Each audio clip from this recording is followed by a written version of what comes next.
How to fix Siri location issue. Hey everyone, welcome back. In this video I will show you how can you fix the issue like Siri location is not activating on your iPhone.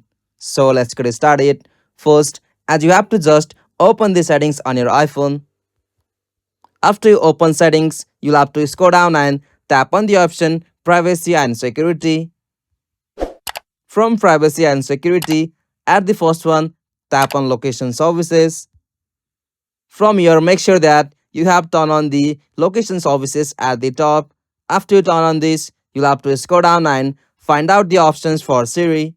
After you find it, make sure that you have give the access for Siri accessing your location. Like make sure you have not select the option for never. From here, you should choose the options like while using the app or ask next time or when I share. After you give the access for Siri or some like for weather app, you'll be able to use the location by your Siri for any kind of weather updates or any kind of issues you want to solve with that.